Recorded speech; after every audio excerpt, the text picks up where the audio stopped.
sloppy start, but whatever.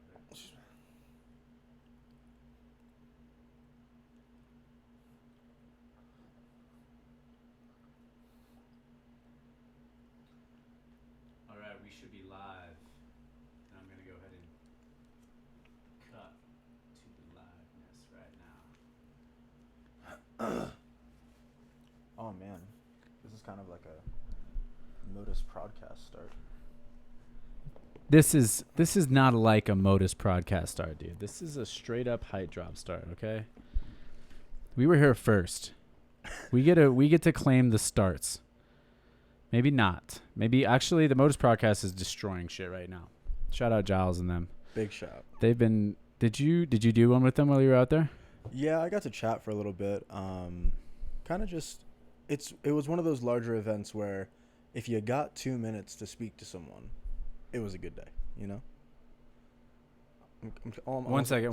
Yeah, This is going to be awkward as shit, but hold on a second. I need to make sure. I'm also picking a song for this post.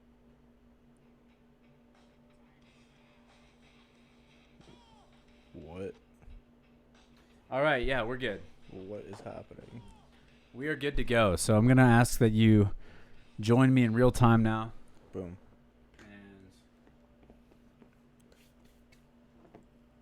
Man, that popcorn was just so good. Like, I think that was already my favorite part. Our stream health dipped a little bit because we were watching our own stream, but we should be good now. Okay. Welcome. We're live. You know what? We're doing it live. I think that's the only way to do it from here on out. I think it's pretty good. If I don't know if you shared anything, but feel free to tell any people to join. Hit up the live stream. Oh, I was already on it. Link The in chat. bio. Hit up the chat. And if we get chat questions, we'll answer them. Right now, we got one person watching, and I think it's me. So I think we're not doing any chat answers. YouTube is not receiving enough video to maintain smooth streaming. As such, viewers will experience buffering. Cool. We don't care. All right. Well, thanks for coming on, man. Yeah, absolutely. Assuming this goes well, then we won't have to pay any attention to that anymore. Yeah. Happy Friday. Happy Friday. It's August 30th. Yeah. September Summer is almost around the over. corner. Summer is winding down. And you're looking at the new... If you didn't watch the live stream, I don't know if you noticed that me and Nick did a NAPC companion. No. That was the first... See, I'm flying under the radar right now. I'm like, no promotion. We're doing it sloppy as shit, and we're going to... Just watch We're it. just going to try live streaming out, and then as people get on board with it, then hopefully we'll step our game up as well. But you're looking at the brand new High Drop Studios I'm liking in the Denver sword. now. Or is that a machete? What This is a machete from Panama. You know? That's for that wood cutting out here in the thickness. Oh, Yeah. yeah. Hold on one moment. We got residual sounds that need to be turned off. I didn't even Oh, notice. yeah. Now we got a crispy atmosphere. So, High Drop Studios is new and improved. We got these spaceship seats. And Got Bob Ross and we got a different Bob Ross now. We gave the original Bob Ross to Nick. And now, we Living just got this legend. little guy. Figurine You know. status. Yeah. This is cozy. I I feel like I'm on Xenon or something. So, it's been a minute. We kind of took a dip. We took a dive. I haven't been doing these episodes, and I paused the Patreon, so I didn't there's a few people that pay for Yeah. the content that comes out, and like I really first come. appreciate everyone that does that. And I'm sorry because I've definitely let a dip happen in the release of content. However, things happen. Life is crazy, and I'm not trying to make excuses. I'm just saying I wanted to get things together. I wanted to come back in the right headspace, in the right mindset, in the right place to give you the kind of show that I want to give. I mean, you've been real busy, man. Like, big transitions. Moving down 45 minutes after being in Boulder for what? Like, something like 8 years or something wild? Longer than that. Oh. I went to CU Boulder as a freshman in 2007. So 12 years in Boulder. Okay. Or roughly 12, like 11 and change. So, yeah, you just picked Well, up I everything. moved out early. I moved Yeah. So basically, 11 and a half. Bam. It's a lot. It explains why you're at the foundation of everything that people come to visit. You're just there for a while. I had some roots. Yeah, you had plenty of time to make things happen. Well, and by the way, I grew up like 30 minutes from Boulder. It's not like I'm like, oh, I got transplanted from anywhere even further. Like I could even lean on my parents for assistance and stuff when I was in college. 30 minutes is like, I don't know. It's just one episode of something plus commercials. It's nothing. It's fucking nothing. I mean, when you live in Boulder, you're like, oh, 30 minutes.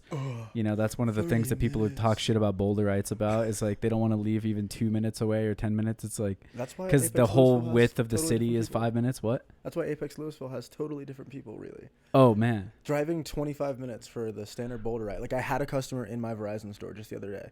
And they're like, oh, you do parkour? Because I talked to all of my customers about that because, you know, I have to talk about my outside life to make myself feel good. It's important. Yeah. And they were like, yeah, he used to do parkour. And then, you know, they had to close the gym and everything. And I was like, whoa, it's only about 20 minutes. And they're like, yeah, but it's 20 minutes. It's 20 minutes. And I don't like parkour that much. It's like, how convenient does everything else have to be that a 20-minute drive for something that your kid may or may not be enjoying? I didn't really ask too many questions.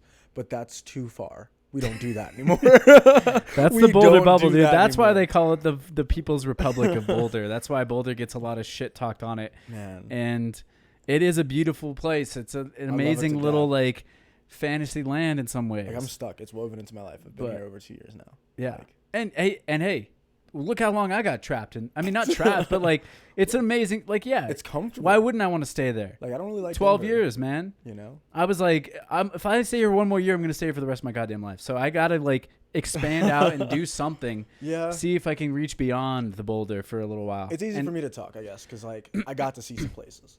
I did a lot of traveling in college, thankfully. Like 3 guys in a car, and just driving like not even a hybrid, just something with really good gas mileage and going to dumb cities with stupid drives and leaving fast. Where'd you go? We went to Orlando probably like 6 or 7 times. The first time being when a couple of my Australian friends from studying abroad were visiting Caleb from Real Hops. Caleb and so these are parkour trips. Yeah, always. Like traditional travel, like my family didn't really do that a whole lot. Like I got to do some things, don't get me wrong, but it wasn't like we took one big family vacation every year. So in college, to have the ability to just hop in a car and be like, well, 7 hours drive between the 3 of us, even if one of us is tired, is not that hard. So Orlando several times, went up to Greenville, only like an hour and a half from Columbia. So we didn't really train with Bob a whole lot in the early stages, but he's a good dude. And then a lot of people that we did train with don't really train anymore, have moved other places. And my friend Evan has transitioned from doing parkour as his main outlet to getting back into art and photography and digital design. So he still comes on the trips, and collectively, like if you look at my profile, we call it TFAC, which is such like an odd inside joke that it's like a, what was it, Hyper Team Swag Force playoff, you know? Oh yeah. Like we all started training in that area. So it stands for Team Fuego Amaterasu Crew, which is kind of redundant. And so like Brandon, Tanner, Blake, and Michael and Connor, these are all guys I went to college with, and like they were really big on anime and video games together. And then they let me into their friend group because they got together their freshman year and I was older than them. My roommates at the time, like I love those guys, but they were playing a lot of League and not doing parkour anymore. And parkour has been what I've been doing for the last 7 years. And it was great because they really got me off to a start.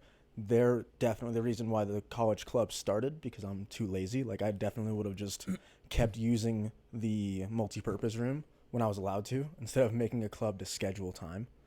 So those guys who like really wanted to have a scheduled time to do it, yeah, and had the drive to get me to sign some papers are the reason why I got to do so much. So fast forward meeting those guys, like they just said Fuego all the time. It was probably 2014 and they said Fuego all the time. It's one of those words, like it's just a hot item, hot ticket item. Right now we got send. Send is a hot ticket. Dude, on some Storm, words just stick. It says on full send. On full send. On full send. Since full send. 2010? On full send. 2009? 2009. 2009. I'm trying to do my Joe Hendo impression. It's really hard.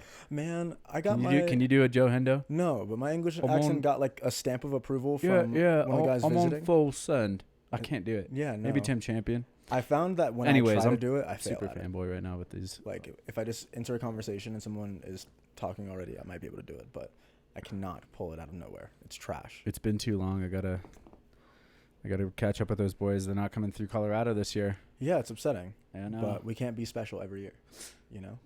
Yeah, it is weird. It's San not Francisco weird. It's is the new hotspot. It is a new hotspot.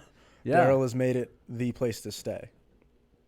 Props to him, man. Yeah. It's kind of cool the way that different communities kind of, you know, you have like different eras. Like, oh shit, like all of a sudden this place is popping off, and then maybe not so much the next year, but then it makes a resurgence, and then you know, we don't know, like, and then places come out of the woodwork, and all of a sudden Australia's on the map, and then all of a sudden, I mean, it's always been on the map, but it's been on the map, but nobody has but it's $1,200 to just go somewhere to leave for, like, if you go to Australia for anything less than 2 weeks, you might feel a little sad, because I spent 3 days in Singapore, which effectively cost the same amount of money as going to Sydney or Brisbane, and like it was great, but I also spent like $1,200. You spent more time flying than you did than you did being there. Exactly. Sounds like. But that it's cool that it ties in, because my value for trips comes from time with TFAC, right?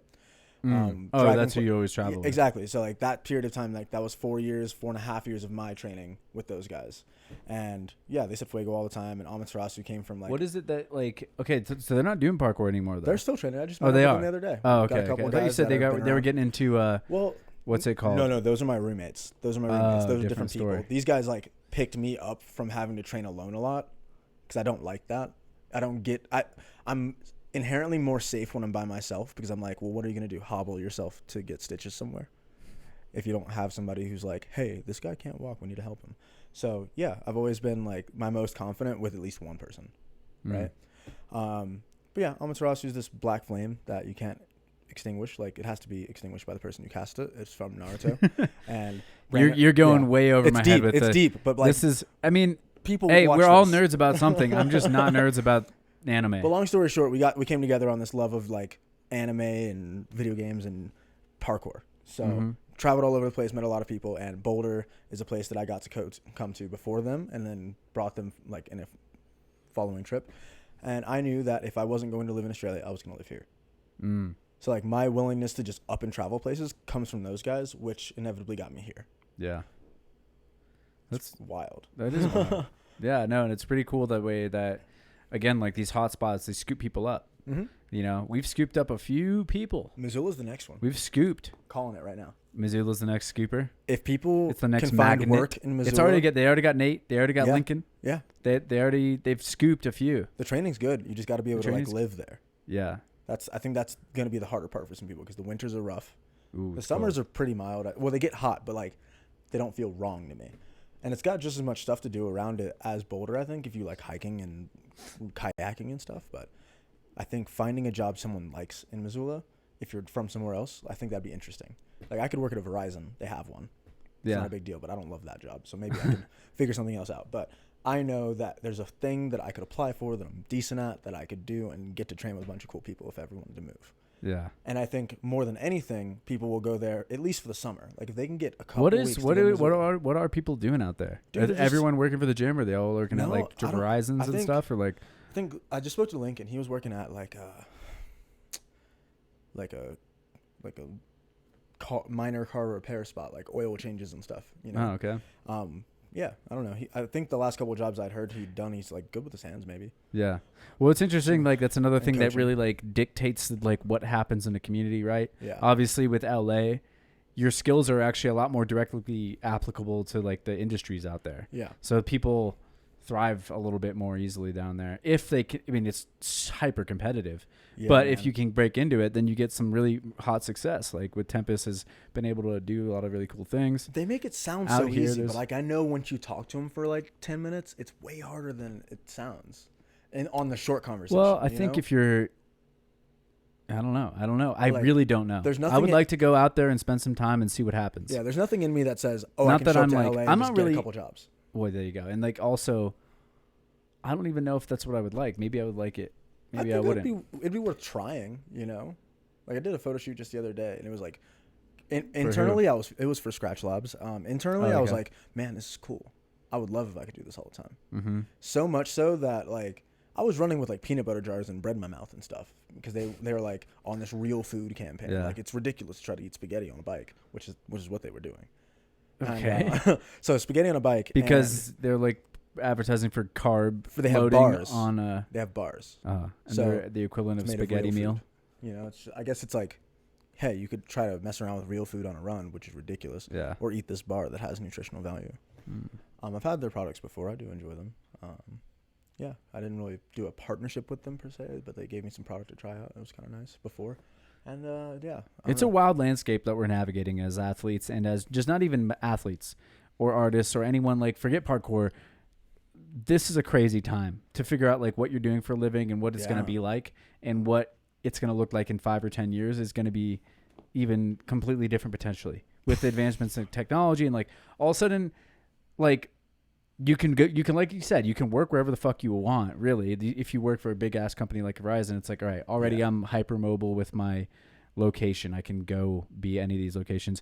Even within that, there's a lot of people that work off their laptops now. Yeah. And then there's all these crazy entrepreneurial activities online, and there's podcasting and stuff. Like if I could monetize this, boom, all right, I'm out the door whenever I need to. I think it's like, I don't know, man. I don't have like too much side money, but I also don't budget very well. If I put my money in one place and it was like, hey, you have $200 that you actually get to use for yourself.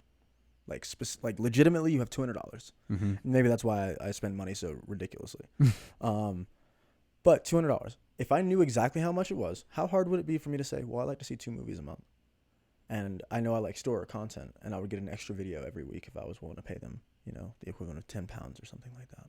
Mm-hmm. I think once our community kind of matures a bit more, like we've got people who are older and have been in it and have had jobs and try to like trickle down some information.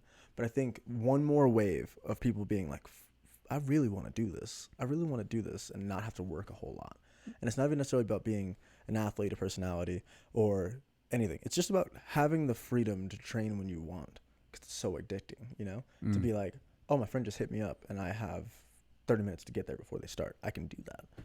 If I have a work day, I can't do that. But if I get to work from home and make my own schedule and I just have a task to get done by like a date, that's freedom. Well, and that's what I'm saying is like, that's the landscape for not just parkour athletes, but it's everywhere right now. Like that's becoming a new thing, is just being a personality. Like there's fewer, well, I don't know, maybe I'm losing touch with reality, but I feel like there's almost like a new industry. Like there's like half the people I run into now have podcasts. Yeah. Not legitimately, but like actually a shitload of people. I'm like, I'll mention that I have it randomly sometimes, or if I meet someone interesting and I'm like, oh, maybe I can invite this person on. Yeah. I'll like, I have a podcast. I'm like, oh shit, me too. And like everyone's got a goddamn podcast. Like I talk about kitchen and utensils. It's just like, what okay, do you talk about? This just makes me think about like how inflammatory. It's not inflammatory. I guess it is. It's inflated now. Yeah. The market is just maybe not oversaturated, but we don't know. Like the industry is just changing. Life is changing. Like these jobs are going to robots, and then there's new jobs are being created of just people entertaining other people. Yeah. Is that like and then it's becoming more and more segmented. Like everyone's going to be, there's so many people there's so many thousands more celebrities now, and there's so fewer, like, I mean, there's no more Leonardo DiCaprios, right? We're not going to get that anymore. Like Justin Bieber was like one of the last, there's a few superstars, but now the superstars that are even made online, like Justin Bieber, they're not getting as big as him, right? They kind of like, they're finding their own niches. I couldn't tell you the last. Am I losing it? I couldn't tell you the last like pop star that came out from. That's what I'm saying, right? Like no one has the attention span for it. Everyone's just watching what they want to watch, and no one's really like. But also, I'm not 14, so like maybe I'm just not up on it. That's the other thing, right? Like there are people from TikTok writing songs. Oh my God! What the fuck is TikTok? TikTok is like what this endless stream of entertainment. Like people in parkour are doing really well over there. Nick just told me he's like I started my TikTok 12 hours ago, and he's already got like 20,000 followers. It, dude. I was like, well, you spent 6 years on Instagram, and you're already in 6 hours like 5 times what you. I'm like, I don't know what's happening. I don't know if that's sustainable. Whatever's going on there, right? Is it like all super young viewers? And no, because he just showed me a reaction video from someone who very clearly was over like 35. Well, and I'm not. Either way, like balls to Nick for getting. I think he's over 100K now. I think the biggest thing is that it's super understandable. If you want to see more, swipe up. We already know how to use hashtags. Like that's been around. It's just a better platform. It's a platform made for addiction.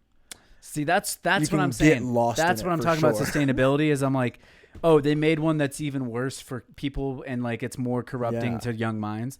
And I'm like, I think TikTok will die as soon as it has too many ads. Like if you go down 3 times and it's like, watch this 30-second video about toothpaste. Well, I think that'll be enough for somebody to be like, I'm gonna go check my Facebook really fast. And then there's these blockchain social media platforms that are coming into play too now that like I don't know too many of them, but they're out there. There's blockchain ones now, and they're like going to be open source, and they'll probably be like permanent. They're not going to be allowed to have ads, and I think somehow those are going to be the ones that take over. I think blockchain is ultimately like a big part of like what technology is going to have to offer in the future. I still don't. But I think like everything. I don't really either. But I understand enough to know that like it's programmable, probably to the point where like it's open source kind of stuff, or it's like it's all public record. That's kind of like it's decentralization. It's transparency and stuff. And so like with Instagram, like we don't know the algorithm, right? We know there's an algorithm. There's people that study it, and there's probably some people that know it, but there's not anyone that actually, it's not public knowledge. It's not, whereas certain blockchain platforms or certain blockchain apps will make that public record. Okay. So you can see the science, you can see the math, and someone who's a brainiac could be like, you know what, this is bullshit. Like it's addictive or whatever. Or, you know, you could at least be aware of it, and people will probably end up like gravitating towards an app that is transparent, and we know that it kind of works for us, and it doesn't do anything we don't want it to do, and it does the things we want it to do. I also think that people pretend that they care. About what? About security, right?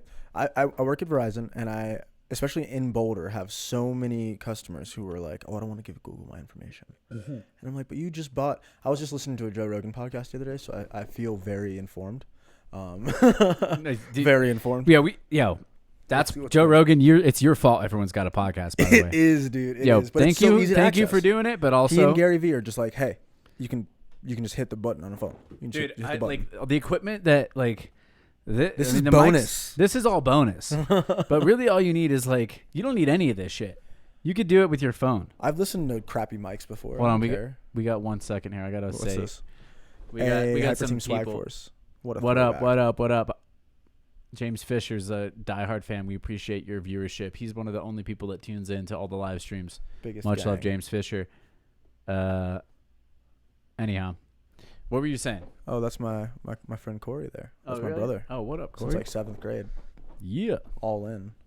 Sorry, I didn't mean to cut you off. You were on a good thought stream there.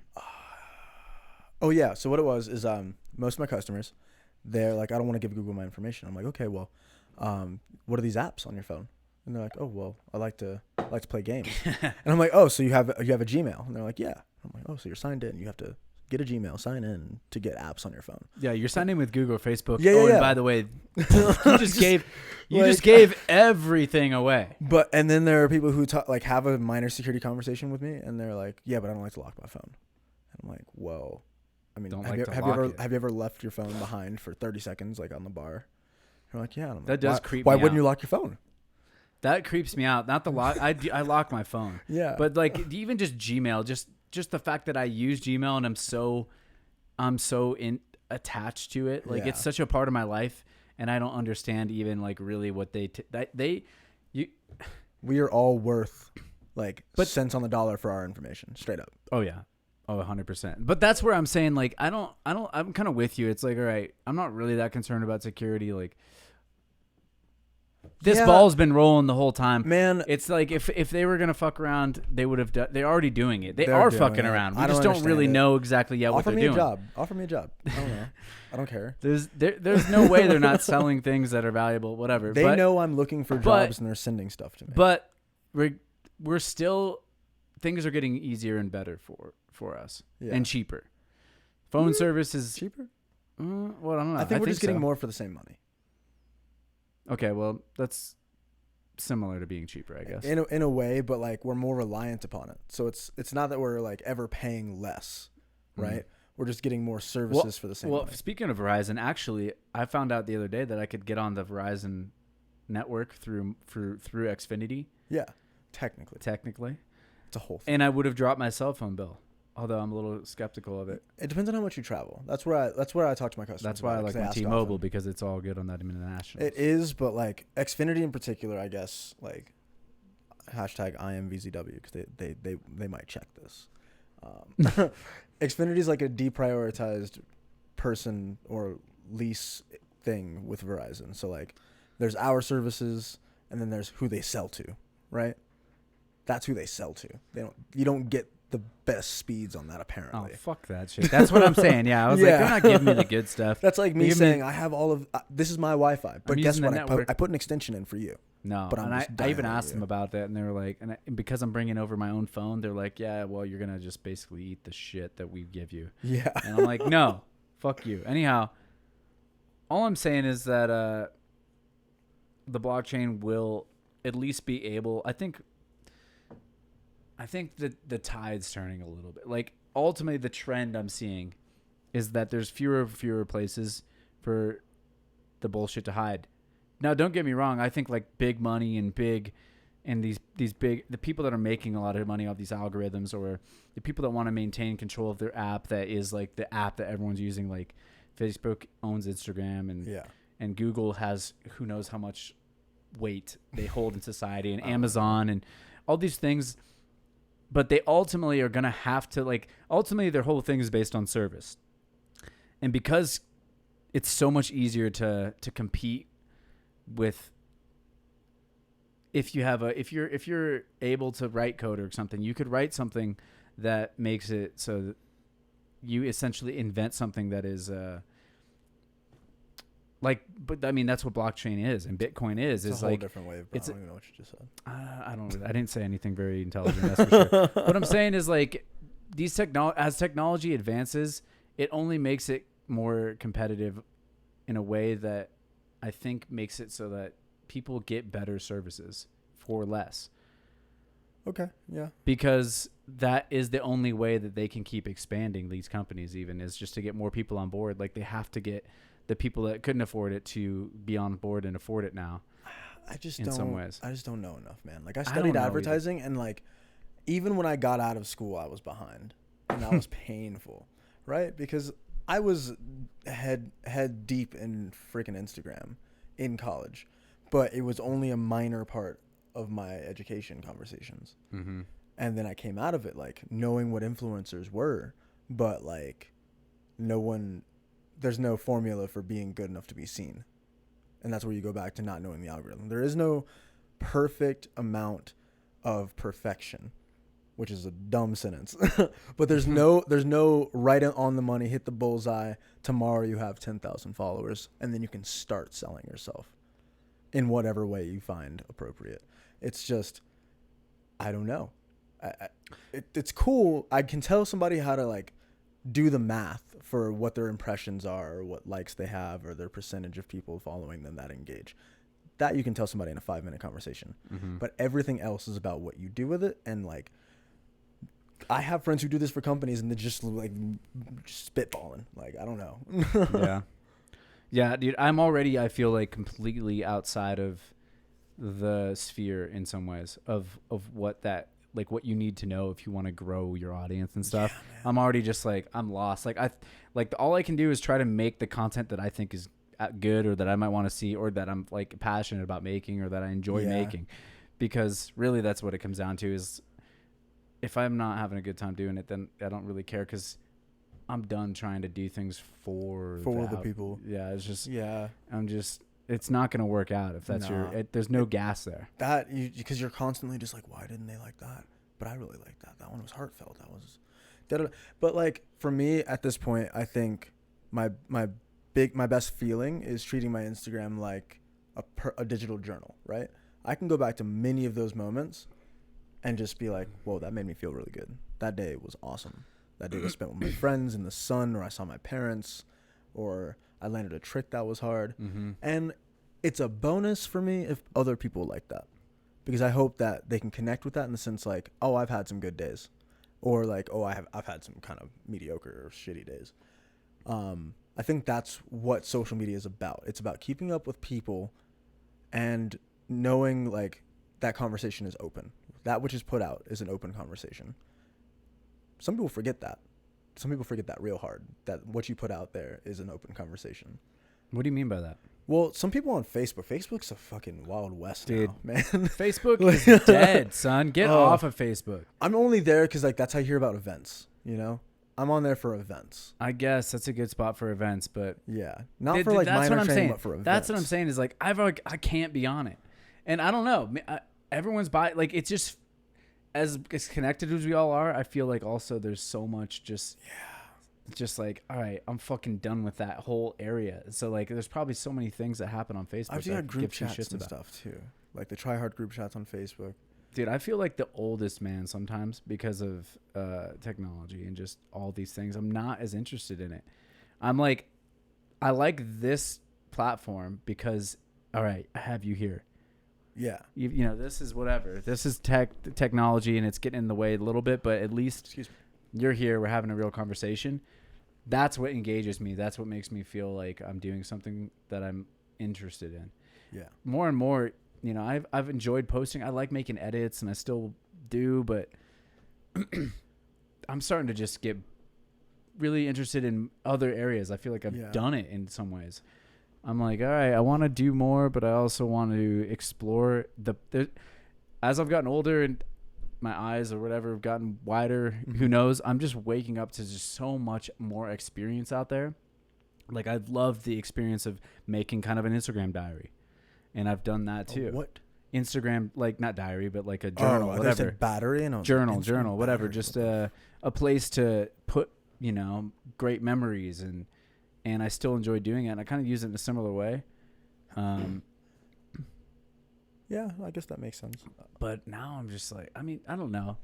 Like, maybe it's because of all the changes I've been experiencing. I've just been, like, really excited about, like, whoa, damn, there's so much more. It's just fascinating to me, like, how many other games are being played than the ones that, you know, I was really focused on playing for a while. I think my problem is, like, secretly I don't enjoy much, right? Secretly I don't enjoy much. That's actually that's a strength. In a way. If you know what you enjoy, then you can just focus on that. Yeah. I enjoy the shit out of way too many things. I enjoy training a lot, but I, like, watch anime. Time with my girlfriend's cool. That's, like, a thing that I didn't really invest in before. So, like, I might be done with the day at 9 p.m. because we just want to watch some stuff. Like, last summer, it's interesting because, like, the parallels there. Last summer, I lived in my car. Like, for 6 months, I lived in my car because I wanted to have money to go to Singapore. And I was like, you can't buy Singapore tickets and put yourself deeper in debt if you're not going to work a lot and put the money back. So I lived in my car, which was a big financial decision. And, like, I pay more for that than I do rent. But I lived in my car because I can. It was cool. I just put it outside of 24-hour fitness. And I just lifted at night. Made myself tired, watched an episode of something, and went to sleep. The next morning, I might have an hour and a half at one job and then the rest of the day at another job and this or that. So I just, like, learned to value the time for myself a lot. Like, if I got to train for an hour, I got to train for an hour. Like, I fit that in. It was a feeling of success, right? And now I'm working part-time because I was like, I wanted to, you know, train and travel without having the stress of needing to go right back to work. And I feel like I did that this summer too. And I don't think that one's necessarily better than the other. But because I don't enjoy that many things, sometimes I just feel like I'm sitting down watching anime for 4 hours. And I'm like, damn, dude, I didn't do anything. This isn't valuable. But you have to remind yourself that the time spent for yourself is valuable. So, I don't know. Like, I don't even know where I started with that. But ultimately, like, there's not too much that I can say that, like, would take me away from parkour, I guess is what I was getting to. Because I don't enjoy too many other things that I feel like I'm missing out on. I'm always going to be dialed in for this. Oh, you want to train? Oh, my knee's kind of hurt, but I'm still going to train. I'm still going to find something to do. Nice. Because it's still better than me, like, sitting down for 4 hours on something else I like maybe just as much or slightly less. And I think I like it. It's a weird argument because using my body is great, but sometimes it puts me in a hole. Because I just trained for, like, 3 or 4 days straight, took a day off, and then trained a day. And I was like, how am I going to feel tomorrow? I need to do so much better. You definitely have to, like, expand your interests, I think, at a certain point. Yeah. I mean, parkour can be really hard on the body. If that's what you're getting all of your enjoyment out of in life, it's taxing. Trust me, sort of been there where I've been like, I don't enjoy anything but doing that, or that's the thing I enjoy so much more than anything else that I'm going to spend as many waking hours doing it as possible. And I destroyed my body to the point where I've been repairing it for years and years. And it's taught me a lot, which is really good. And sometimes there's different things. Like, I mean, I thought about this where, like, you know, some people get a lot more out of it, and I got a shitload out of it. Yeah. And I'm not saying I didn't. I'm just saying, like, you might get, we talked about this with Nick Vale on the episode that he was on. That's one I haven't listened to. But he was kind of just going at, you know, his discipline or art form or whatever was tricking. Okay. And it's just, we were just kind of talking about how you have an arc potentially where you're getting a lot of juice doing that activity. Mm-hmm. And for some people, maybe the arc is the entire life of, like, when they found it until they're dead. And some people, maybe it's like a few years. I mean, there's like people that just are super casual. They take a class, they're out. Everyone's got their own engagement with the art or discipline, right? And it's unique to them and where their life is at and what they value and everything else. And that's like what's so cool is that, you know, you might be getting a lot out of it, and then all of a sudden you find a job at it, and then also you find your spouse, your partner or whatever, spouse is such a weird it's not a word that we're using right now, but far. Like you build your whole family around it. Like, you see people that get, you know, the world expands so much from their engagement with it, that it becomes, you know, the fabric. I mean, look at Jason Paul. Jason Paul in like gracious, like he's making his his family is now like gonna be like, his baby is like a Truman Show baby all of a sudden. Like, whoa. Not really, but like, I mean, I'm not saying that. Like, I'm just saying it's just kind of fascinating. Like, he's plugged in, and like, it's kind of a crazy, thing. But there's gonna be people that, like, they're growing up on. I mean, his life is on screen in a way. His life is in vlogs, and I'm not saying his daughter Frida, which congratulations, of course, big ups on him. Jason was the person, and he's an amazing dad. It look like his family. I've got nothing except just like mad love for that. But it is like interesting that it's like, okay, cool. There's like, we're gonna see like his family grow up potentially. You know, how long will this happen and go on? It's like, it's pretty wild that these are the kinds of things that are. I'm curious how it'll go, right? Because I don't think either one of them are the sorts of people to overly broadcast their personal lives. No. You know? So I think it'll be interesting to see how much of their family time we see. You know, like Bart's got one kid for sure, maybe two, maybe had one on the way. I'm not sure.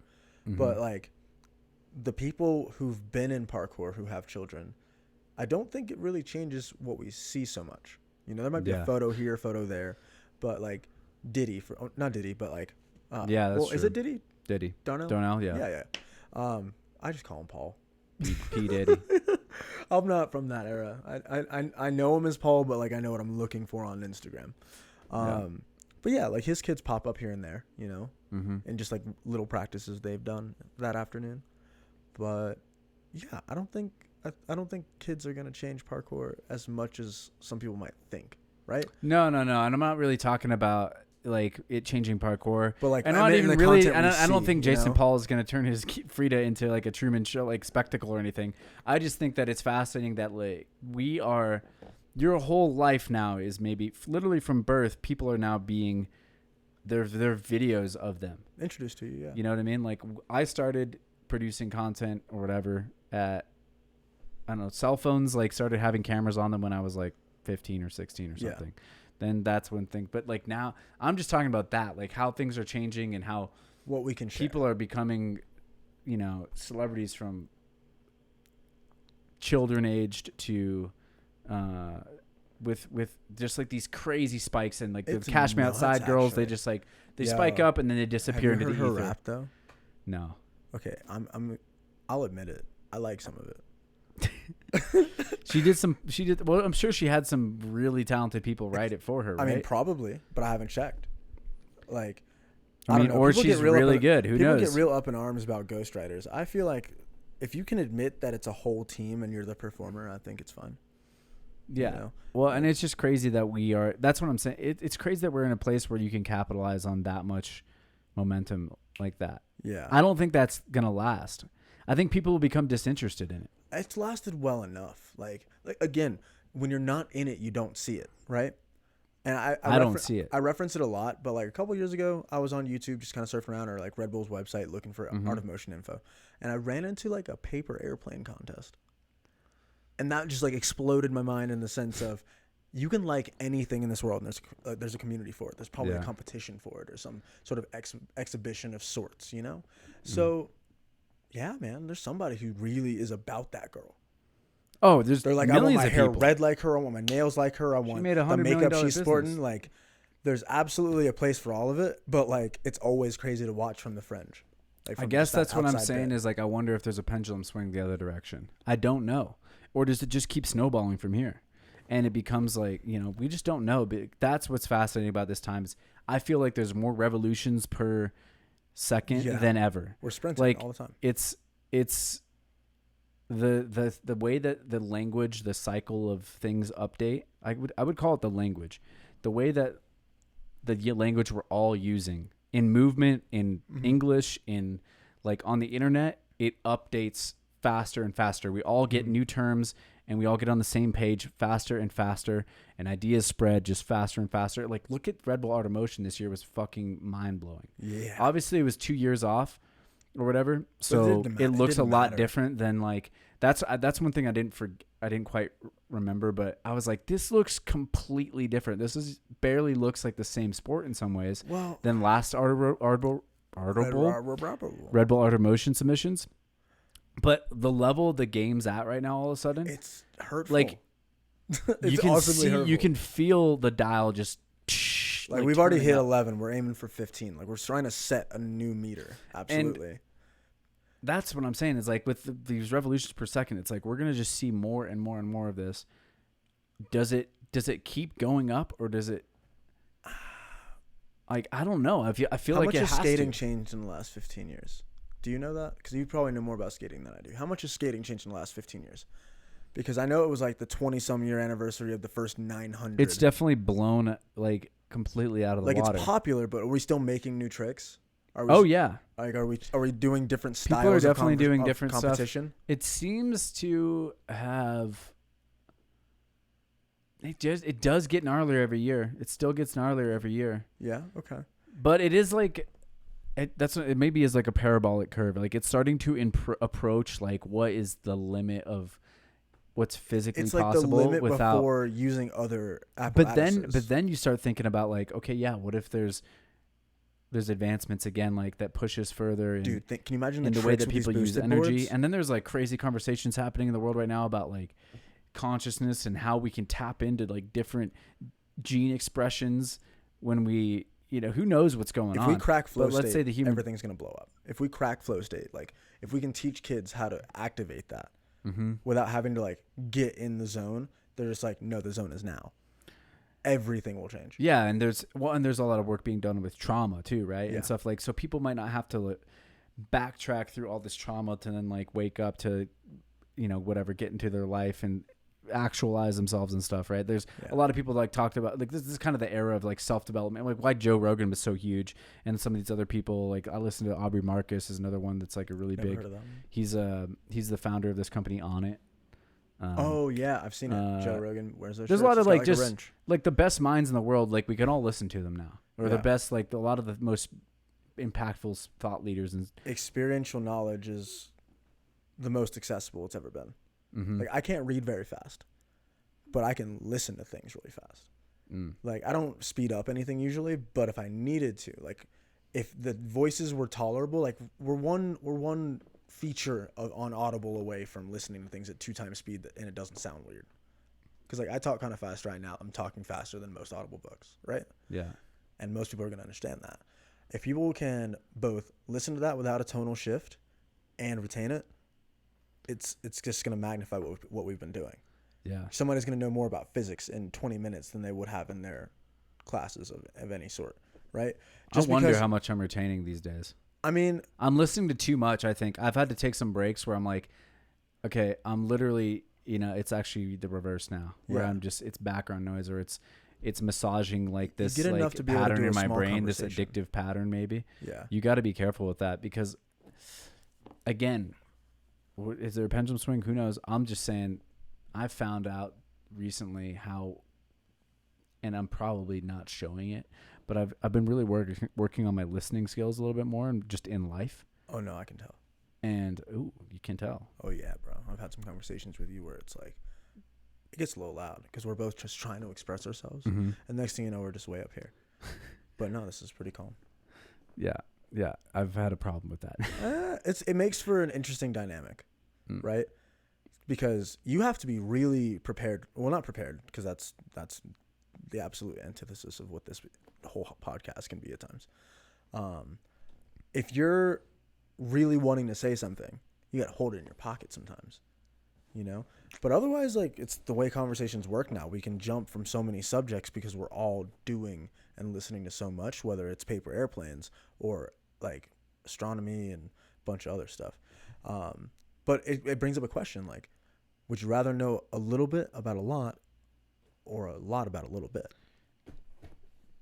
And that's a great question. And that's what I'm kind of getting at, is I'm like, okay, do I really need to, like, the thing in my pocket, is it even worth saying at all?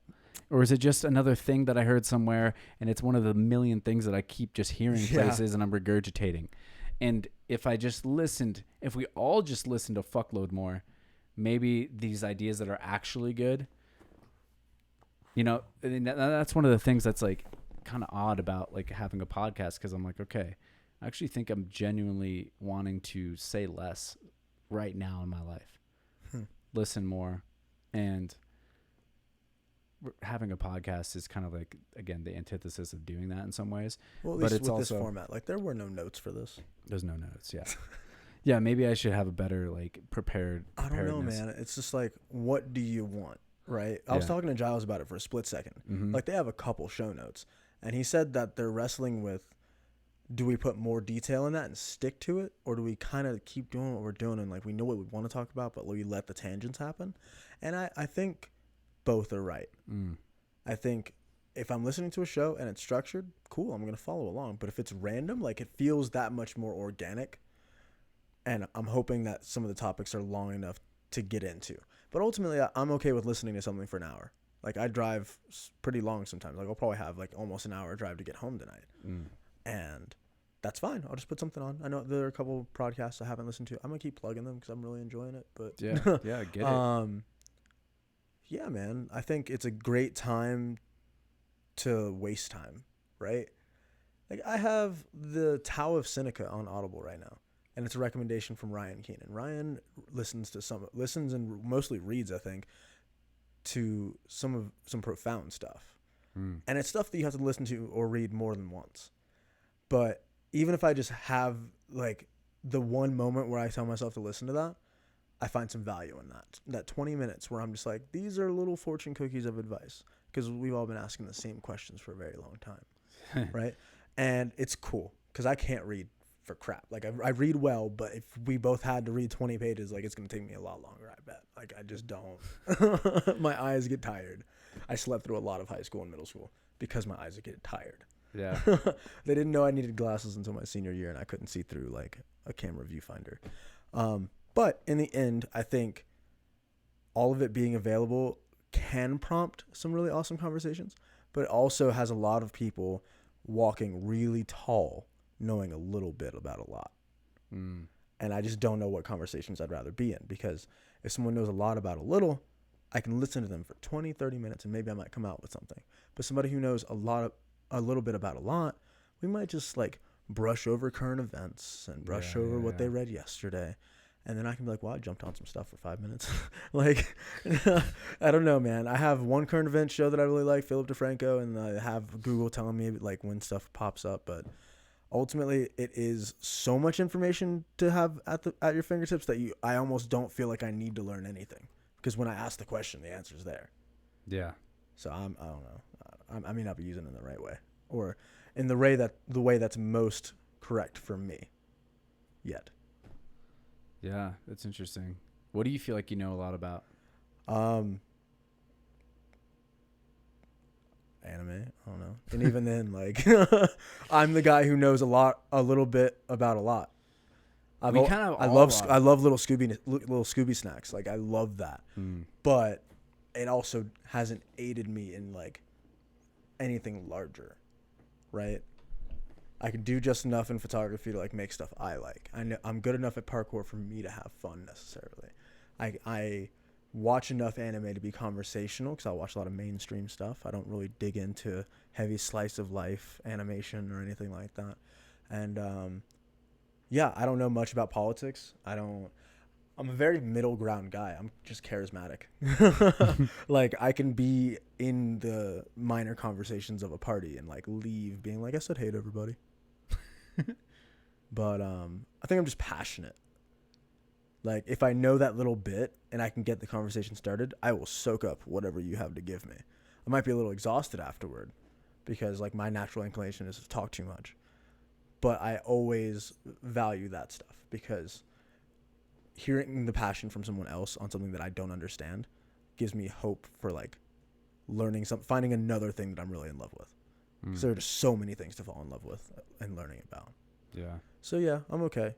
Like, more than anything, I think what I know a lot about is socialization.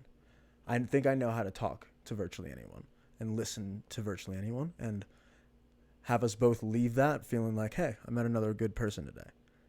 Like, I think that's what makes my job easier. So tell me more about that. What are the tips for having those good interactions? I just like to ask questions that like I would want to answer.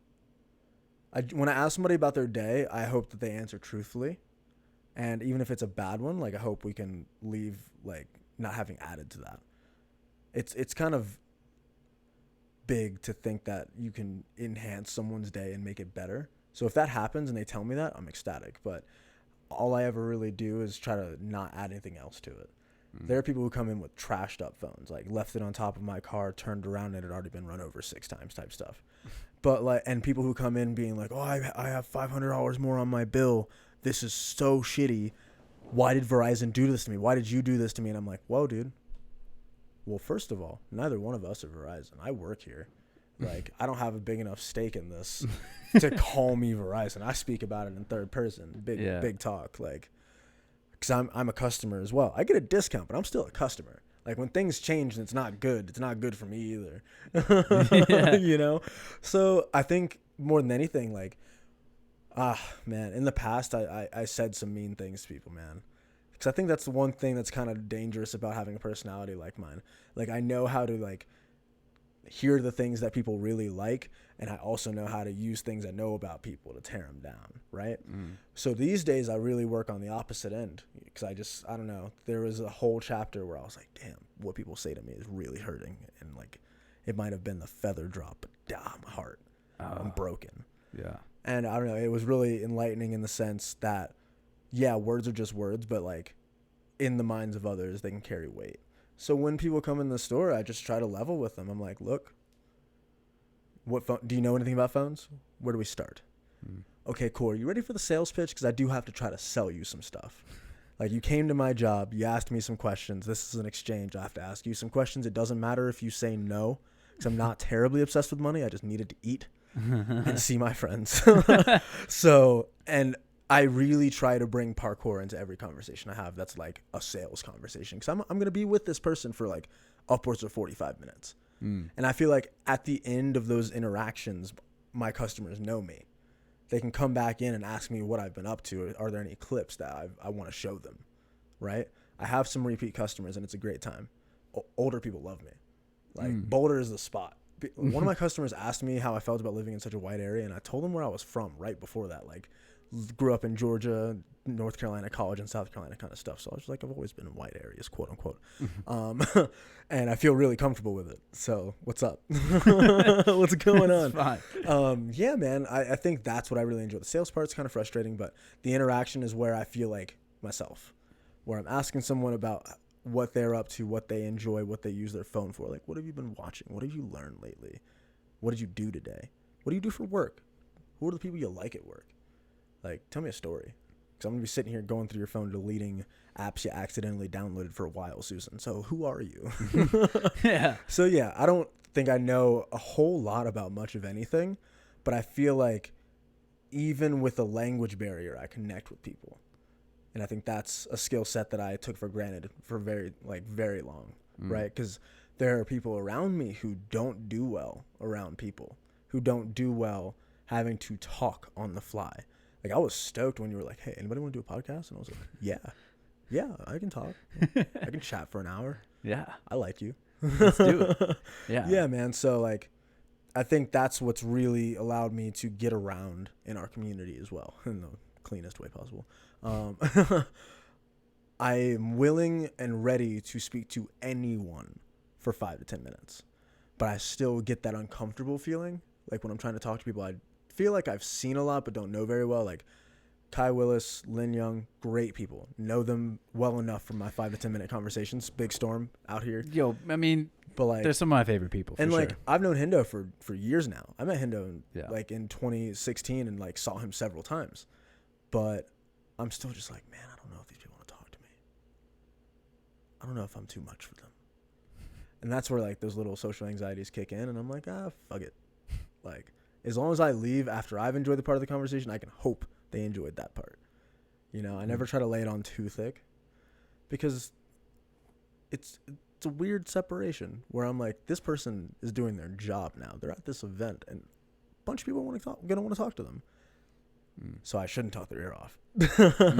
But the intimate moments remind me, like, no, these are my friends. So I just try to treat everybody like my friend, and we can get out of here. I think that's the answer to the story. Yeah. I'm good with people. I enjoy talking to virtually anyone, and I feel like at the end of it, I may not remember your name, but I will know your face. I could see you 6 states away at a Burger King. I don't know why I'm at Burger King. I don't like that stuff. But I'm going to remember I saw you somewhere.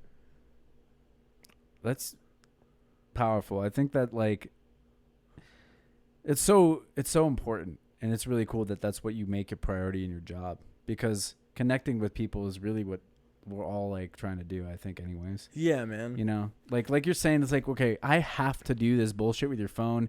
You have to get your bullshit phone thing fixed. Yeah. But why don't we just enjoy each other's company, and like, who knows where this conversation can go? Like, we're both just people on this planet, and and we all have like our own intelligence. We all have our own stories, and that's kind of like why I think there's still value, even though, okay, maybe I'm someone that knows a little about a lot, but by having a platform to just get to know other people, all of a sudden I'm like, whoa, shit. Like, it just makes, I'm fascinated with your story and like everyone else's story that's been on here and where it goes. And the more I give, the less I give a shit about, like, you know, the views and who's on here and whatever, the more I can just focus on that connection too. And that's kind of where I want to take things as well. And just, you can't go wrong being genuine. Exactly. Yeah. And that's what I'm finding, like, the older I get. There are moments where I'm angry and there are moments where I talk too much, but like, you can never go wrong with being genuine, because when the time comes, someone who enjoys your company will request it. That's it. You know? And if you don't get invited anywhere, well, find something for yourself. That's like the other part I've had to learn. Well, and being genuine is a lot harder than it sounds. It is, man. You know, because like, you'll get in your own head, like, okay, maybe, you know, oh fuck, this guy are they busy? Like, or I don't know if that's actually what you're thinking, but you're like, okay, I don't want to disturb somebody. Yeah. That can influence.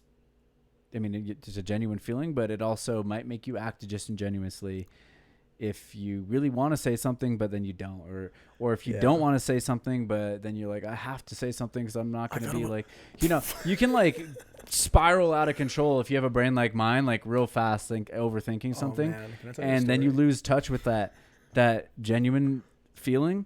Yeah. And so, you know, just like one last little piece on me is like, I'm just been spreading out my consciousness a little bit, like more like, I think, you know, it sounds a little weird and spiritual maybe to some people, but it's real shit as far as I can tell, is taking the thoughts in your head, quieting them down is really important. That's why I think so many people meditate, and bringing like your consciousness like down into your balls if you have to but like center it out into your heart, Like that's why people say, you know, speak from the heart, or when you feel like it's coming from the heart, that's when it feels the most genuine, because you're not thinking about it and thinking what kind of reaction or whatever you're going to get. And you're not, you know, it's, I don't know. There's something to that cliche. Man, there was a moment recently, right? I was at the Boulder farmers market with Brooke, and Shailene Woodley was there. Do you know who that is? Shailene Woodley? Shailene Woodley. Nope. Man, it's been a while since I was like properly starstruck. Like I wanted to say, hey, so badly. I wanted her to see me so badly, right? Who is she? She's from the movie Divergent, and that whole series. But like I know her from Secret Life of the American Teenager, that like old ABC family drama where she got pregnant at band camp. And all right, man, I don't know. She's been around a minute. She's in this show called like Big Little Lies on HBO, also very good. Has Zoe Kravitz and some other people in it. Very like Meryl Streep was in the new season. Like she's getting some good roles. Long story short, she's just being a regular person at the farmers market, but she's got this face, like this iconic face, where she just looks like she doesn't want you to talk to her. And the only moment that she was like facing in my direction, she had just answered a phone call, and I gave her like the half wave, like, just like, notice me, Simba. Like, and I think her partner noticed. I don't know, that might have just been her friend, but they looked kind of close, right? Yeah. And I think he noticed and laughed a little bit, and I just like had to laugh too. I was like, damn, I just gave the halfway because I just wanted to be seen. I just wanted so badly to be seen by this girl that I've watched in movies, this woman I've watched in movies and television. And it's just funny, man.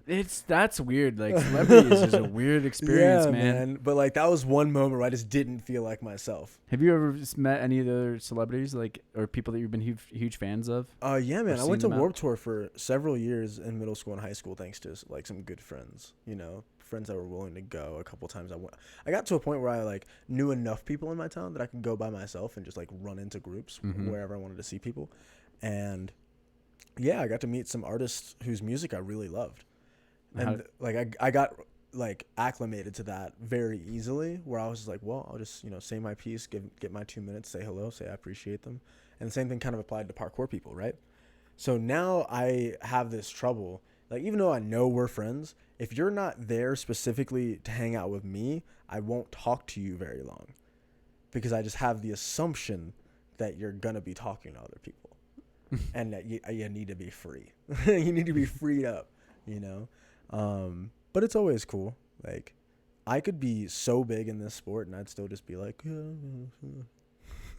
mean, it interferes with the genuine interaction sometimes, exactly, right? Like that's who I am. To get, yeah, like I've met, I mean, speaking of Joe Rogan, I went to see one of his comedy shows. Recently? No, years ago. Okay, because there was one recently too. At Belco. Really? Fucking A, yeah, dude. I need to get tickets to these things. See, that's why I need to be plugged in. Though, same theater. Okay. But I think it might be close to sold out too. I really bummed I missed the Chappelle at Red Rocks. That would have been really cool. Damn. His new special was fire. Did you see it? Bro, I laughed a lot. And like it was the kind of laugh that I felt a little guilty for in some places, but I was like, this is his lens.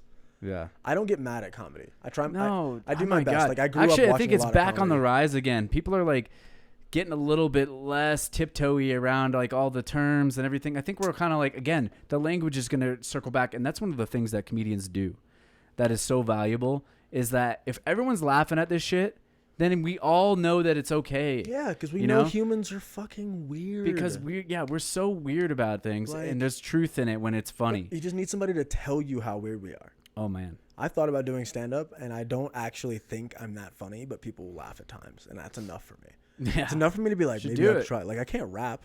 Should do it. I'll do it with you, dude. Let's go do it. Let's go to some open mics. Yeah, let's find some open mics, man. Like, I've got a couple stories in the pocket. Just tell some stories, man. That's the way to start. I mean, I think that's... If nothing else, it'd be worth it just eating shit on stage. Like, yeah. I actually went to an open mic and ate shit on stage to experience that. I mean, I aimed to Please hopefully tell me more about that. I tried to do something funny. Well, okay, here's the two that I've done. And I kind of don't want to, I actually want to continue doing it, but like, I don't know like where I'm at with it. You know, it's exploratory, but it's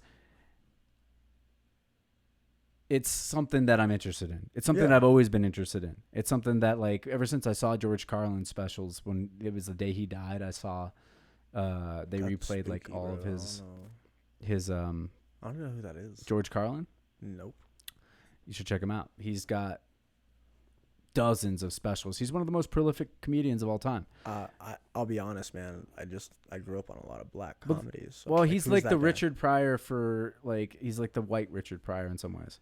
And not really, but like he's like so as famous. He's black too.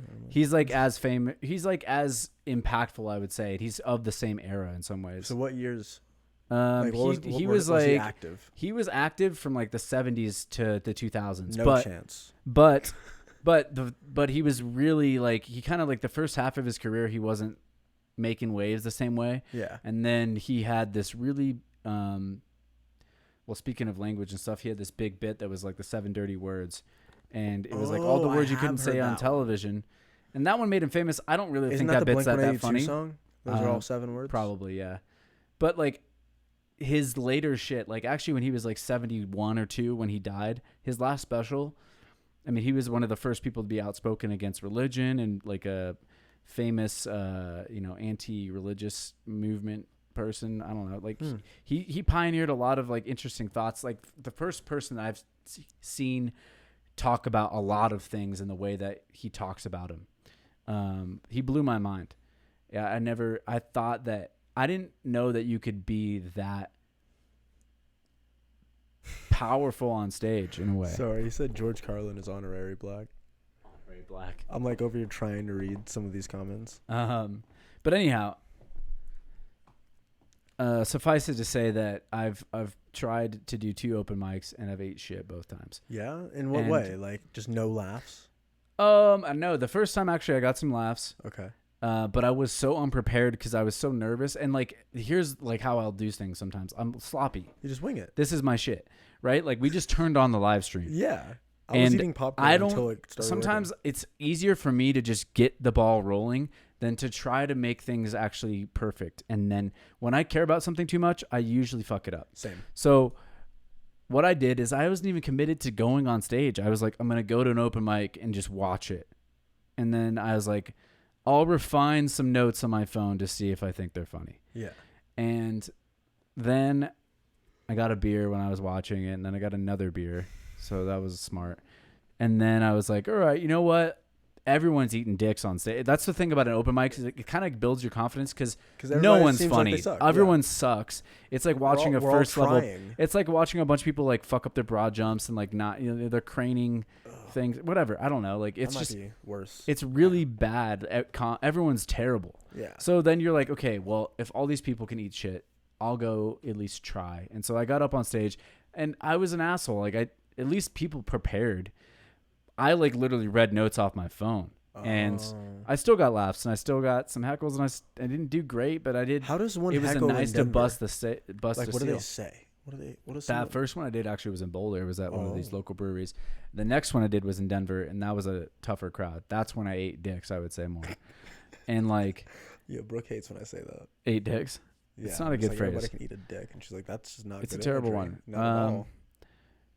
But that one again, like that one I tried a little bit too hard, I think, and I wasn't able to be myself. Yeah. And I was so like, I kind of was attached to the idea of getting a laugh. I'm like, okay, I'm trying this time, so I'm going to just get one like, laugh. I wanted that outcome, and, I had an expectation that like things immediately didn't go the way, like as soon as I got the mic, I just felt like I was like not myself, I wasn't able to jive with the moment because the moment was not the way I'd envisioned it in my head. Okay. And so I kind of, I shot up into my head, and again, like you're not able to. Were the lights bright? I wasn't connecting. It wasn't a genuine performance. It wasn't really, it was just. And also I was like the last to go because they're saving me because they know I'm new. So they're like, let's not put him out there and piss everyone off. And I was kind of exhausted by the time I went up, to be honest. But like, I'm not trying to make excuses. It's good. I was prepared for that. I was like, you know what? Even if I never become interested in this, it's a valuable experience. I know that it's going to help me, whatever, be stronger. It's not going to kill me. It's just going to be like, all right, next time okay, that's literally the worst case scenario. That's a good thing. Like, when you fall, you eat shit on a flip or something. Yeah. Did you see Tavon at NAPC? It's like when his feet bet yourself when his whole self. When both his feet slipped over the rail. Yeah. It's like, okay, you ate shit, but like that was literally the worst thing that could have happened. Yeah, and it was so over. The next time he got up and did it. It's a lot easier to do when you just kind of make the worst mistake. Like I would rather fail early on and lose all my confidence and build up from there than have it be easy. You do it again or you don't. Huh? Because at that point, either you do it again or you don't. Exactly. I've already done the worst thing, and like my head's okay. Yeah. That's my jump mentality. I fell, but my head's okay.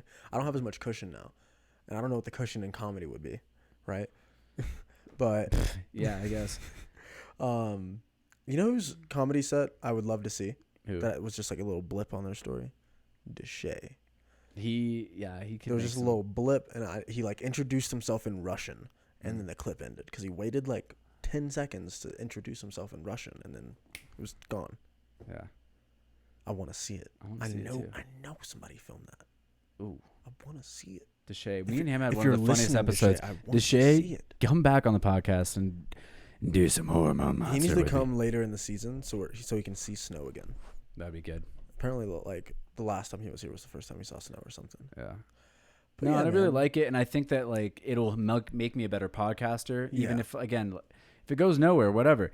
It's something I'm interested in. It's for its own sake, and it can make me better listener because I'm like engaging with an audience. I don't know. I'm interested in it. I think it's fascinating. I think communication is fascinating, and I think with all the waves of like podcasting and everyone that has one, anyways. And I don't know. It's something I want to explore, but. What I was gonna say before all that was,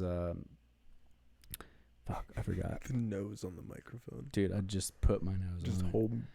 Is we should do it. I guess is what I was getting. Yeah, at. we'll find. Like I'll go with you. Like it'd be easier if there was friends. What do they give you? Like 5 minutes? 2 to 5. I mean, I think it's 2.5 to 5, depending on like the venue. So that's like one joke. It's one joke. It's like one setup and finish. Yeah.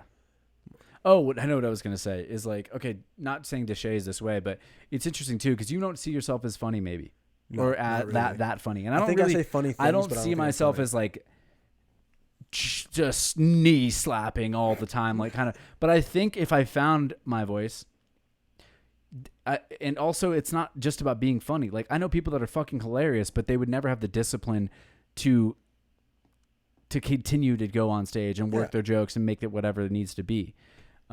If they wanted to pursue that career, for example. And there's millions of people that are that funny, but they wouldn't be, like Dave Chappelle is maybe the funniest person I've ever seen in my life, or one of them.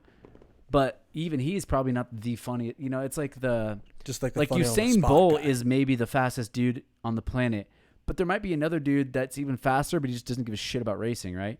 Because he's. I don't know. That's hard. That one's like we probably found him, but it's like, you know what I mean? But there's some guy in the middle of the desert who's been running on sand his entire life, and once he hits asphalt or rubber, he's just killing it. I just mean that like in the UFC, for example, like the best athletes aren't even in the UFC yet. Like the most badass dudes that could be fighting are probably playing in the NFL or basketball or something where they make more money, and it's like less likely. You know what I mean? Maybe there was potential there, but like I don't know if you could just pick someone up and they're like the best person in their gym, Yeah, no, I'm not. I'm just saying like the craziest athletes like tend to gravitate into the.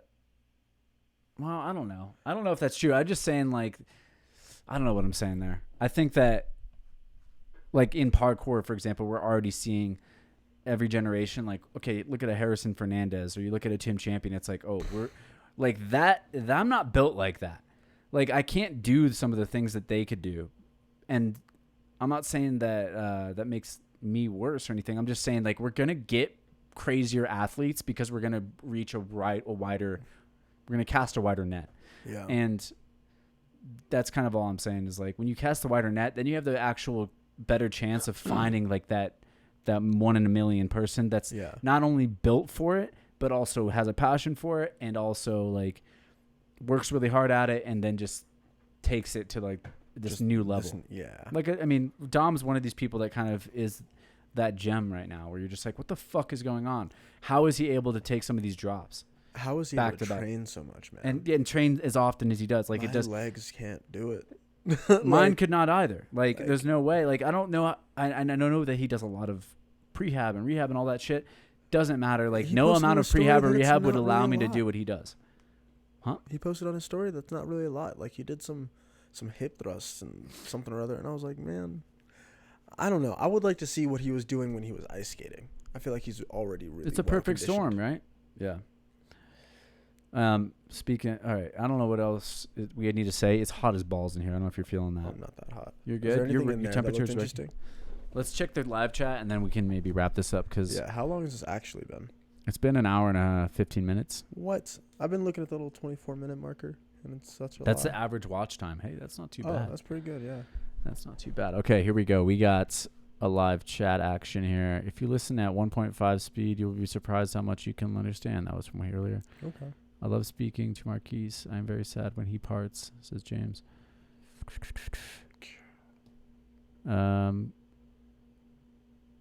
Feet all over the place up. What is going on? Oh, yeah. I just kept picking my feet up. Oh, a lot of these comments make less sense than they should. Yeah, that's pretty much it. The live chat's there's not a whole lot going on there. Maybe one day we'll have a live stream, like it'll be dedicated to a live chat experience. Yeah. And I can announce that and really answer some questions. Yeah, I don't know. It was kind of good. We just riffed for a while. I like the riffing, dude. Yeah. A lot of incomplete thoughts that we can carry on another time. You know? We're just doing it sloppy. We're doing it sloppy. Yeah. Okay. We're going to shake on it. Oh. I'm going again. Just let me know, man. I'm going again. Give me like 10 minutes to write down one memory or something. Just start writing it out now. I've been thinking about like an intro for myself. Like, be prepared. I feel like I'd be the type of guy who do kind of well just like picking a couple on the front and introducing myself properly, you know? Be like, hey, I'm going to be looking at you guys this whole time. I know I only have 5 minutes, but I'm using a minute to say hi to you. Hi. Yeah. I kind of want to go up without having anything prepared. And just then I'm forced to be in the moment and just start engaging with people. I don't know, man. I think you should That's probably a bad way to go, but I'm just saying, like, that's the way some people do it. Yeah, it's like maybe a steeper learning curve. I think I'll want to write regardless, but I'm just saying, like, that might help me, like, find certain tools better. That's fair. Who knows? I'm really good under pressure, and that's about it. Yeah. Like, I was a real procrastinator in school, so if you told me when something was due, my mind would be thinking about it on its own. Like, it's like, hey, you got to do this thing. And I'm like, well, what would you do if you were already working on it? And then there were times where I did assignments where people told me it took them 4 or 5 days and like 3 or 4 hours. Oh, yeah. And I still got an okay grade. Don't get me wrong. Like, it definitely wasn't top of my class. I feel like I had the same thing where it was like, okay, it's due, whatever. It's due Thursday morning. Yeah. And like. Homework on the school bus. And like, it would just be like off, or maybe something like one of my brain cells is like kind of grinding on a little bit in the background. Yeah. But then all of a sudden, like a timer would go off and it'd be like, all right. This is when you need to do start the project now, and you'll be able to finish it on time. Yeah, exactly. And you're just like crush it out for a whole night. You're like, fuck. And that's why I don't think I value working very hard. Like, I think I got too many good results from doing what I considered to be very School is one of the worst things to program you how to actually like be in this world. School is a fucking weird place to learn skills for life. I mean, maybe it's the best we can do as a society, public school. If we left it up to people to educate themselves or their parents to educate them at home all the time, like there are certain parents who do very well with that. They have lesson plans and they follow the books for their kids. But yeah, my parents had other stuff to do. They had jobs they liked better. I couldn't have asked them to do that. But yeah, man, maybe I'll get my life together a little bit. Okay, we have an interesting question actually from Thomas Wickler. Hey, that Wickman. Wicker, not Wickler. Yeah, he moved back out to like Oklahoma or Kansas or something. Which is kind of relevant right now, and we'll finish up with this. Do you think that ADHD or other disorders have major effect on training style? Ooh, I think they are things that add to it. You know, like I think I get a bit hyperactive in like when I walk up to challenges, I kind of just want to do as much as I can. But there are also days by myself where I'm so stoked on doing one thing. But I think I don't know. I wouldn't even say so much that those are bigger factors as much as they are in your regular life. I think how you make decisions in your regular life affect how you train. So if you like to plan things out and you set goals and you ask yourself, how do I get to those goals? I think you end up being a person kind of like maybe Nate Weston. I feel like Nate drills moves. And to the point that he understands how and why he does it. Whereas someone like me, I'll try a move that I like every so often. There are a lot of moves that I don't do often enough for them to stick, but I'm like satisfied when I play with them, you know? So it depends on what results you're looking for. I like having the idea of variety, but like I specialize in dive rolls for sure, because it's the simplest thing for me to look at and know whether or not I'm strong enough to do. But if I spent more time, I might have like scoot dub fulls.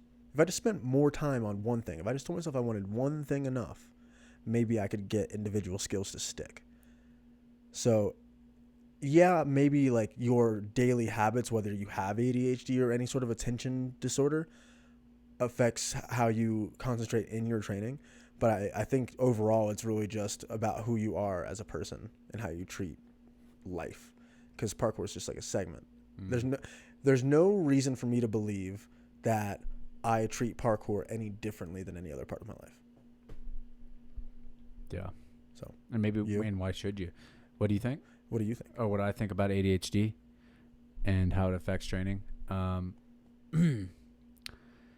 First of all, Thomas, do you think I fucking have ADHD? What are you trying to say, bro? I think that, I actually learned some fascinating things about ADHD recently, or at least fascinating perspectives on it from this dude, Gabor Mate, who's like this really interesting doctor that studied trauma. And like, I'm fascinated with what some of the work he's doing. And what he says about it is that ADHD is not necessarily what people think it is. It's actually a response to, or what his theory is that if you have a traumatic home or something, or if something shitty is happening repeatedly in your life as you're growing up, what you'll do to cope with the shitty environment, the negative environment as a child, is you'll be like, okay, this is so shitty and I can't escape it, that I will escape it by just into my own attention span. I'll just stop paying attention to it. And I'll just dive into like, kind of more of a goldfish memory style of thinking. So I don't have to like be immersed into this long chain of whatever negative. Yeah. I mean, this is, again, I don't necessarily subscribe to it completely, but it's an interesting theory. So he's saying what ADHD is like your own medicine. It's an antidote to the solution of, I'm in a negative environment and I need to escape it. So if there's nowhere else to go, I'll go into a different thought if I have to. And so you program like these just skips of attention, because you by paying attention for too long, you were just becoming, you would have a, it just didn't pay off. Like you're adapting to your environment. If your environment was harsh for some reason, that was a coping mechanism that potentially worked for you. And so what that would mean, I think, for training is maybe because people tend to train because they really enjoy it, it's like the opposite, where they hyper focus and they get that is true. That's a real thing. into these things, and then when they're not training, then everything else is just kind of it becomes a better coping mechanism than their ADHD. Because they can now they can feel focus, and they feel like a stream of consciousness that's a little bit more concrete and long lasting. But then it's hard to transfer that into life. Who knows? I think for a lot of people, and I would include myself in this category, parkour at one level or another was a coping mechanism for something I was trying to deal with in my life or from my past. And as I unpacked some of that and realized that, some of this is now gone, like my training changed, or I've worked through that, my training changed, or I don't know, just there's been things where I've felt like, okay, I'm at a different stage now. And definitely I think the way that you engage with parkour and the reasons you train, even if you're subconsciously unaware of some of them, will impact your training style. And I posted recently about how I used to use anger and fear a little bit more in my training. I don't know that I'll ever like be it's not pristine. It's not a space like for me. No. Yeah, but like I mean, I look back to my childhood. When I was playing tennis, like it's been a lifelong journey for me. As a kid, I would smash my racket into a square, like because I was so angry as a child. Like, or I would just always put my anger into things. Like if things didn't go where I wanted them in training, and I'm sure if you fucking know me, you've seen me probably get into some kind of, if you've known me for a long time, you've just a little tiff, a hissy fit or some kind of temper tantrum. It's embarrassing, now that I think back on it. But I've since worked through a lot of that, and that's another reason why my body was not working and why my body broke down in some ways, because that's not a sustainable emotion. You can't engage with your training getting angry at your body. It's not, and like it's exhausting using your body as like a punching bag. That's not gonna work. Yeah. So didn't work for me, at least. Maybe someone can get through that. And that's one of the things. That's what I would say. Whatever Dom's doing, I bet he is stemming his training from like a really good place. Otherwise, it wouldn't be sustainable. He the way loves it was. parkour. He fucking loves the shit out of it. He loves parkour. Oh yeah. Like he likes dance and stuff, and he likes rap and this and that. Like I know he has other interests. Yeah. But I know, without question, he loves parkour. But more than anything, just like to finish that, I think ADHD is like just super primitive. Like I don't give it too much value, right? As far as like how a person reacts to certain things. I think it's just leftovers, right? It's leftovers of stuff that we don't really need. It's this thing in the brain that's like, if you pay attention to this too long, some shit's going to happen somewhere else. And in the past, that might have been like a cougar eating your ass. I think it's just leftover human stuff. Cougar eating your ass. Okay, don't say cougar eating your ass, because I don't think of the same thing that you want me to think of when you say that. Whatever, man. I just think that that's like what it is. I think it's leftovers that we can't quite squash. I'm not the type, like we thought that I had ADHD for a while, but it turned out that I'm bipolar. Dude, these disorders and shit though, like stuff, at the same time, like they're it's everything's more complex than you could ever like define in the, you know what I'm saying? And I think people are getting on the board with that now, and they realize that like, okay, cool, that helped us get through a certain part of history where we needed to like kind of categorize shit, but that's not going to help us treat these things. No, I think behavioral training is really important. Like I sleep every night. Doesn't matter. Like I still don't always sleep a lot, but I sleep every night because I know what happens to me if I don't sleep. I think a lot of mental like conditions and so on are not only based on what's internal, but like how it's always internal, but your external stimuli play a role, right? So for me, I had to work on not getting angry very quickly with a lot of things, like because that's the nature of what I've got going on. So I just learned like, how far can I stretch being uncomfortable with what's being said to me? How many breaths can I take before like I really feel like I gotta push somebody? I think a lot of that stuff is just based on leftovers. That's all. So I give it weight in terms of somebody's experience, but I try not to give it too much weight in terms of allowing it to choose my direction. So that's where I'm like, ADHD in your training, I mean, whatever you're doing day to day, whether you've got a diagnosis or don't have a diagnosis, I think ultimately it bleeds over into the things you enjoy too. Yeah. And it's just whether or not you're having a good time with that. I can dig that. Yeah, man. It's always good talking about stuff. It's always good talking about stuff. Yeah. I'm really hot.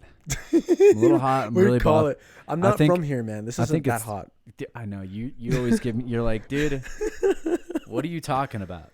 Yeah, man. The air is not even humid out here. Like I understand, but I don't feel it the same way. But when it gets cold, I'm the one complaining. You know? Well, see, that's where I got you, because I can endure some cold. I don't have the right gear or mentality. Oh, actually, I don't have much flesh on me, so I'm not very good at the cold either. But somebody's gonna talk about me playing with my feet again. All right, I think that's enough, dude. I think we just rocked it out. That last little section was pretty meaty too. Thank you, Thomas. Thanks, Thomas, for that question. And I messed it up. He's from Nebraska. Oh yeah. Unfortunately, those 3 states all like feel the same to me. Unfortunately, maybe I should go learn more. Hey, they're all the same, man. It's all motherland. It's all God's green earth or whatever. These lines that we're drawing around, come on, they don't mean anything. They're not all Nebraska, South Dakota. It's all just Gaia or whatever. Okay. Well, dude, thanks for having me, man. This is like more than I anticipated out of my Friday. I got to train. I got to talk with you. Woo. I didn't edit these photos I'm supposed to edit, but I'll get on that. Yeah. Thanks for coming on, man. Yeah, it was more than I bargained for as well, and I'm really happy we got to do this. Doing this. Thanks for the people that tuned in. Thanks for the people that are going to tune in after I upload this to places it needs to be, and much love. We'll see you guys soon. Ooh, before we go, we got to like get some people together and do an actual NAPC recap because that's a fire that's out there. 100%. It's awesome. I'm going to let's get that popping off, and especially if they have did they release a highlight video? There are plenty of videos, and the shortcuts to them you can find on Parkour Entrepreneur. Okay. Jacob Cormier. Yeah. I learned how to say his last name because he's it's French Cormier? Cormier. I thought it was Cormier. So yeah, but Jacob Cormier has been putting together all these articles. So the quick links are at the bottom. Parkour Entrepreneur, NAPC 7 recap, men's, women's, all of it, all over the place. Bruh. All right. Bang. Bye. Get it. Thank you. Peace. That was dope. Bro, that you could have told me straight up it had been a half hour and I believe you. Dude, that was amazing. Thanks, man. Thank you. I don't think I've done anything with you in like probably coming up on like a year now. Oh yeah, dude. It's been. Well, no, wait. We went trained a little while ago. Well, not that. I meant like podcast. Oh. Yeah, that's true.